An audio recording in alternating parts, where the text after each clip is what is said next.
What's going on, guys, and welcome back to another video. So in today's video we're going to discuss a hot sector at the moment, which is the electric vehicle sector. We're going to go through the top 5 companies in this sector that are up and coming. We're going to discuss the brief history of each of these companies, their NAV, sector and ticker, their top shareholders. We'll take a look at their 1-year chart, and we look at any relevant news articles over the past week or so on these companies. And at the end of this video, I'm going to rank these 5 companies in order from 1 to 5 in terms of the best to the worst. And as always, if you're new around here, please consider smashing that subscribe button, as this would help the channel out a lot and it would really encourage me to continue to make videos. So with that being said, let's get right into it. The first company on today's list is no surprise, and it's Tesla Incorporated. Tesla is an American electric vehicle and clean energy company based in California. It currently produces products in the line of electric cars, battery energy storage from home to grind scale, solar products and related products and services. So on Tesla's website, we can see here they have kind of 6 main products that they're offering, which is the Model S, the Model 3, Model X, Model Y, solar roof and solar panels.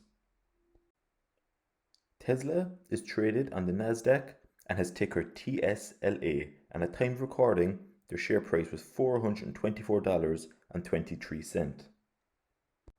We can see from their 1-year chart on Yahoo Finance the ridiculous gains that this company has made over the last year.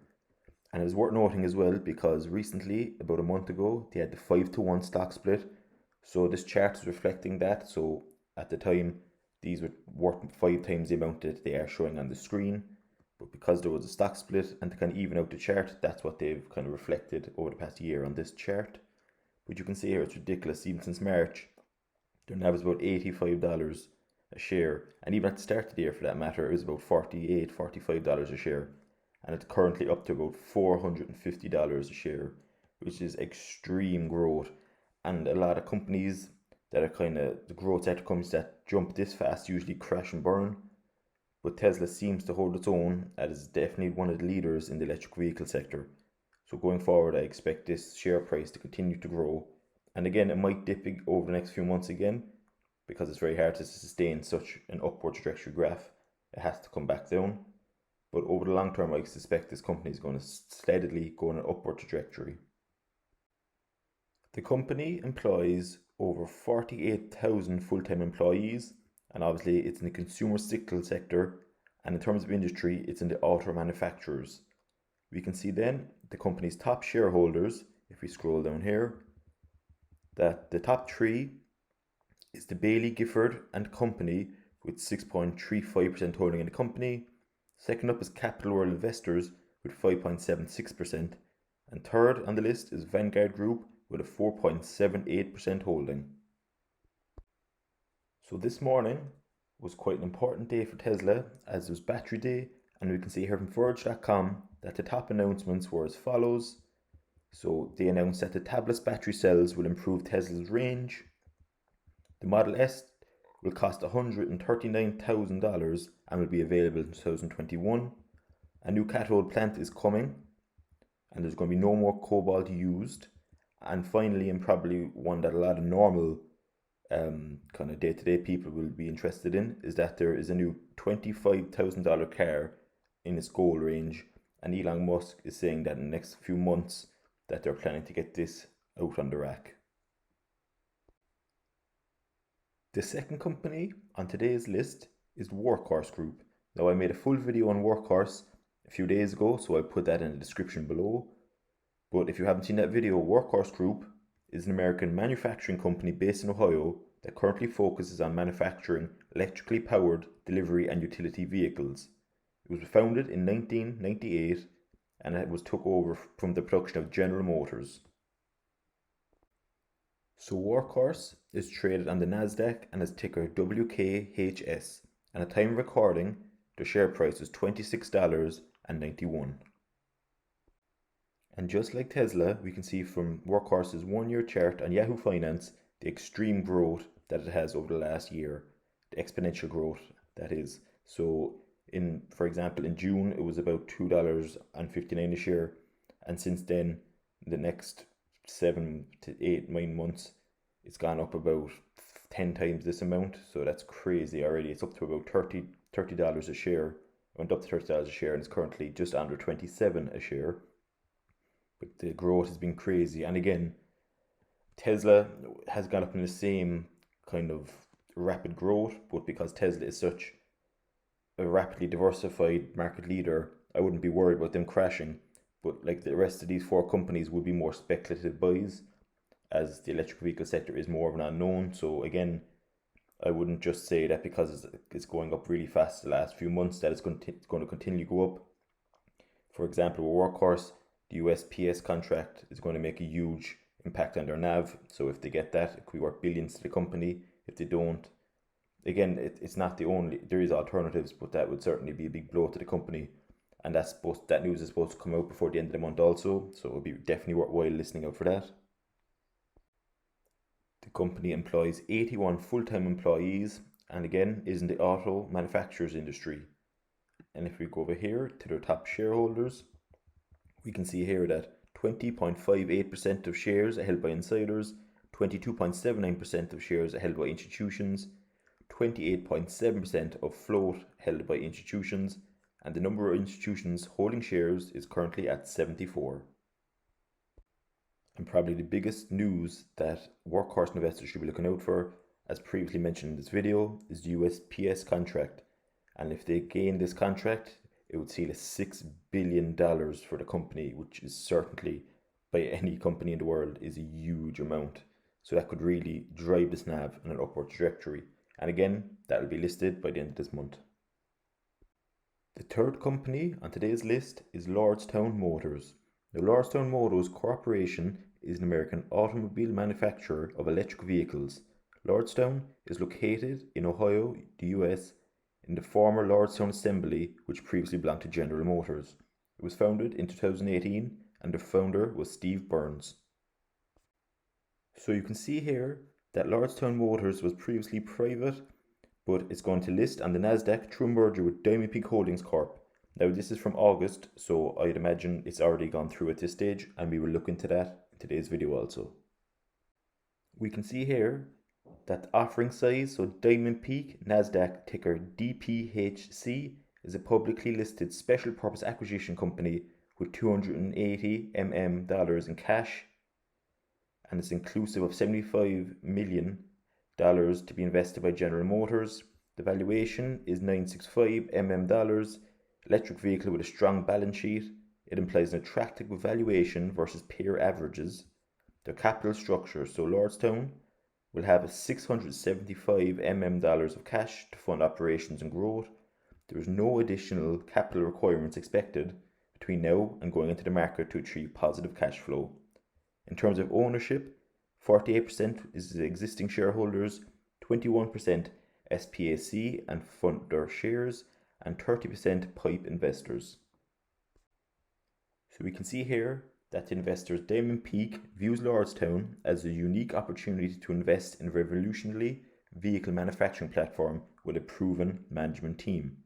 So if we just scroll down here a bit, so the value proposition to fleet operators is to be revolutionary, simple, cost efficient, and taps the underserved commercial fleet vehicle.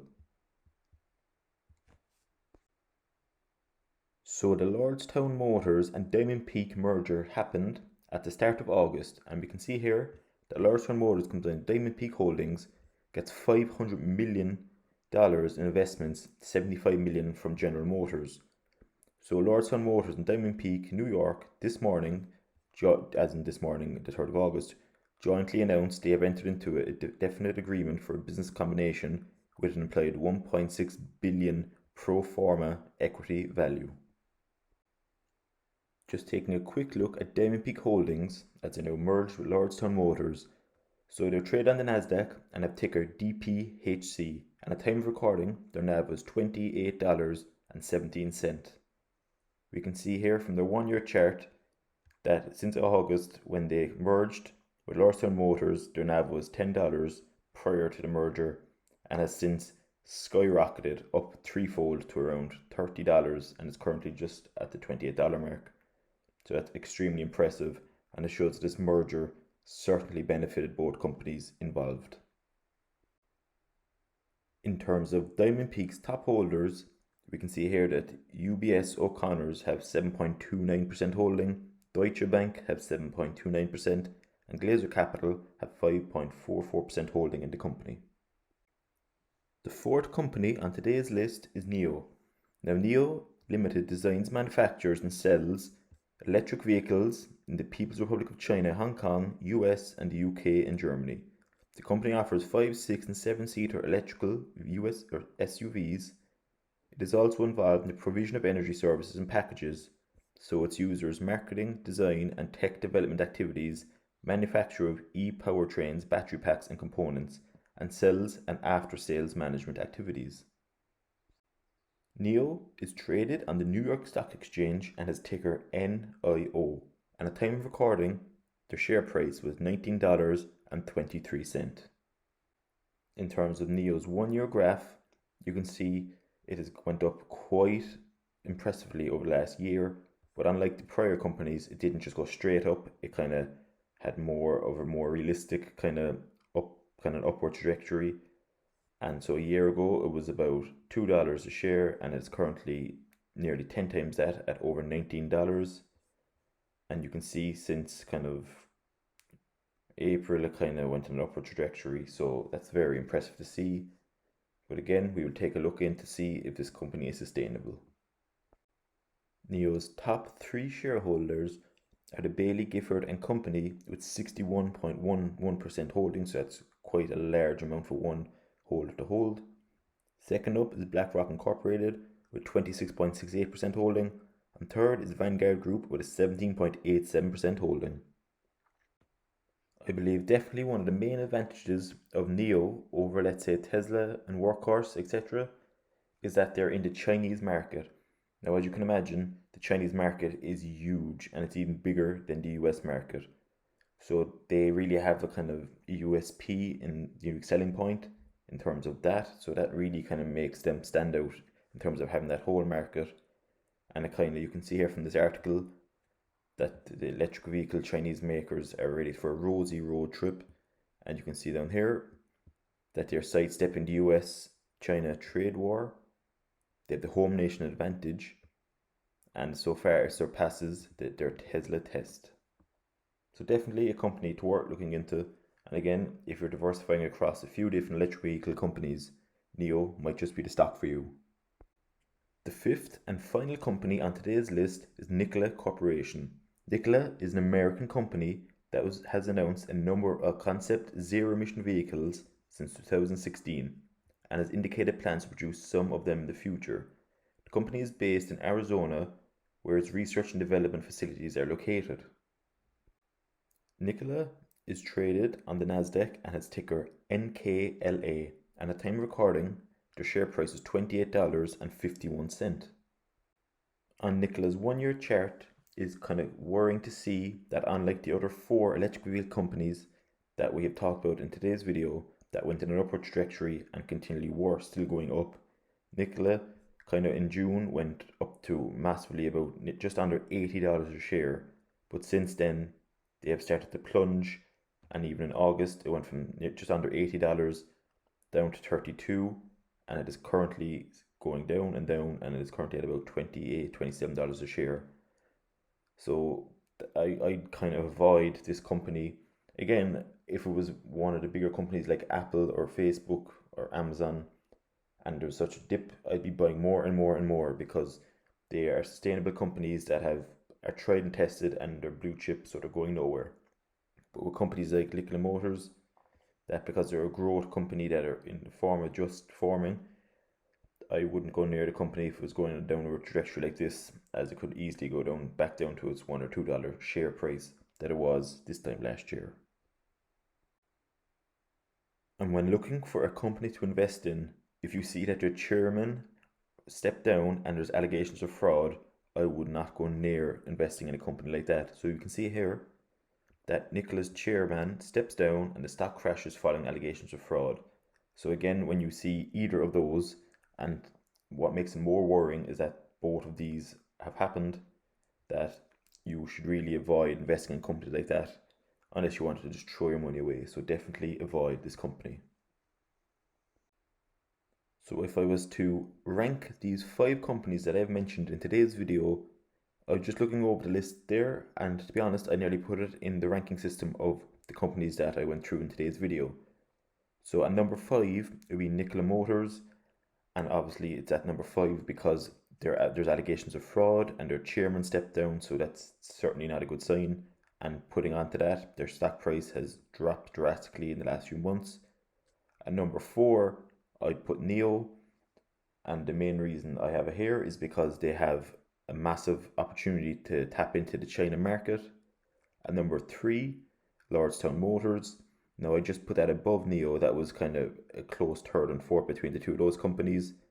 And the reason I put Lordstown Motors number 3 is because of their DiamondPeak merger, which has drastically improved the share price of these companies. At number 2, I have Workhorse.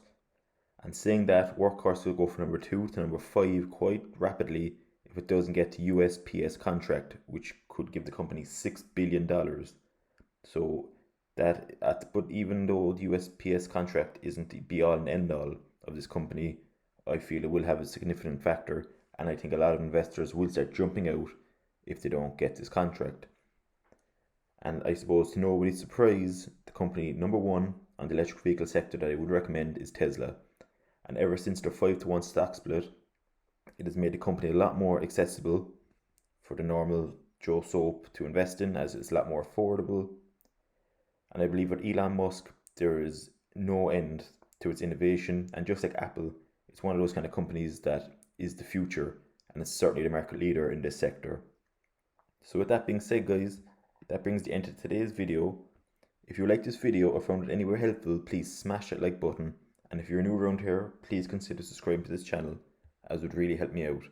And also, comment below on your views and opinions on these 5 companies, and if you have omitted or added new companies into your own top 5 electric vehicle sector company list. Thanks very much, guys, and I will see you all in the next video.